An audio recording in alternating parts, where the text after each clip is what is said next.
You're now listening to From the Jump. Welcome to From the Jump, your source for all things hip-hop. I'm Syllable, and this is Mr. White. Make sure you subscribe and leave a comment below saying, I subscribed, and we'll try our best to reply to your comment. And we're here to talk about Camron's new freestyle. If you've seen that, peep it out. Subscribe to our channel. Check out our other playlists that we have for hip-hop headlines. We also got our playlist for album reaction reviews. You can peep out our Corday or Nas album reviews and reactions and listen to that stuff. But so Camron, right, originally of Dipset, he's branching out and doing some interesting things with this freestyle. And so it's what do you think of that freestyle, Mr. White? I mean, overall, it was pretty solid. I think I liked the first one better than the second one. He did 2 beats back to back. The first one was definitely more substantive. He had a lot of good lines in there, a good flow. Although he sounded a little bit hazy and tired, I think maybe he's suffering from some age deficiencies or whatnot. But overall, it was a pretty solid freestyle. I mean, it wasn't a Black Thought or anything like that, but it definitely was a quality Funk Flex freestyle. Something, I mean, that we're used to based on what Funk Flex is doing. Yeah. Do you think that was memorized, or do you think he was actually spitting off the dome? That was definitely a memorized verse. Yeah. That's usually what they're doing when they go on there. I don't know if anybody's actually freestyling. It's more like free of style. Yeah. And not necessarily a situation. Because he was saying that he heard the beat for like 2 minutes before he came in there. So I'm thinking that maybe he had some verses in his mind that he wanted to drop. I'm not sure if it was complete freestyle in terms of off the dome. Yeah. So Camron of Dipset went on the Funk Flex, did a freestyle. He did 2. The first was 1 beat. Then there was a switch up. And he got records scratched out where they were like, you know what, Camron, that's enough. We've heard this flow enough. You're out. It was like a cane with a hook on it from the side stage, just pulled him off. There was no forewarning, and he was kind of unprepared for that, and that was pretty funny. And then he started up on the second freestyle, and he busted out some dope lines. Some of the stuff that I liked is he talked about, fuck around with me, you'll be a murder victim, fried burger flipper. And I was like, that's hot. He's like, I told you about my crib in Miami, but didn't mention Cali or my villa out in Maui. And I was like, that's pretty hot. That's pretty dope bars. And he said, I'm just a go-getter, hustler, money monster. You fucked up. Shut up. I'll be your honey sponsor. And there's a reason why he said that line.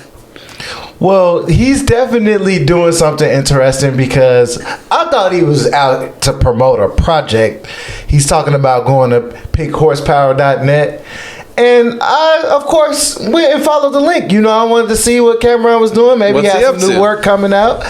And it looks like he's selling some type of nutritional powder, like a protein shake or for old men. Yeah, he's selling Viagra. Pretty much. It's called Camron's Love 2.0.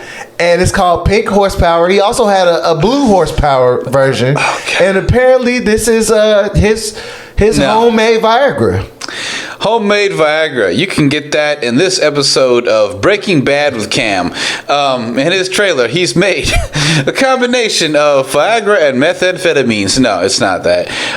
But it was interesting, right? I felt tired just listening to him flow. He looked like he was going to have to take a nap, get his Malax supplement, and after the show, he took everything out of him to do this flow. But I mean, he's getting on, right? It's good that he's still trying to hustle, but he's pitching to his market because he's selling Viagra. He's got his Viagra hustle on. He's pitching to his demographic, to the heads that grew up in his era, cutting their teeth on the early Dipset albums. So, I mean, I guess hats off to Cam for keeping that hustle alive. Yeah, I mean, he's continuing to push drugs even though they're legal.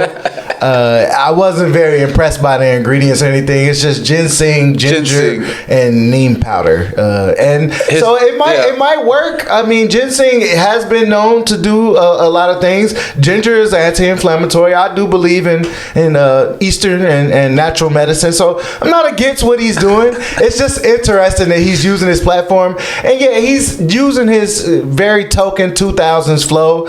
But people didn't rap very fast back then. So I think that this freestyle freestyle is interesting because you're kind of hearing a throwback style. Nobody raps like Camron raps. Yeah. And I don't think anybody really ever rapped like Camron. He always kind of had a slow, like, build up type of style. You know, I'ma get it money funny. You think you real sweet, but you ain't my honey. That's Camron's flow right there. I used to love Dipset growing up, and shout out to Camron for still, you know, being relevant. He just came off that L in that versus against the Locks.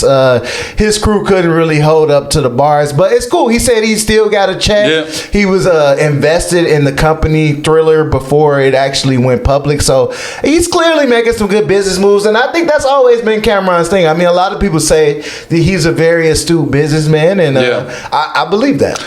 You got to get it in. I mean, because the honest truth is, you ain't going to live on Social Security if that shit ain't already privatized by the time you retire. The cost of living will be so high, you have to rent a slum under a bridge for like $5,000 a month. So, you know, Cameron's getting it in. He's making sure he's still making those ends, even if he's nearing the end.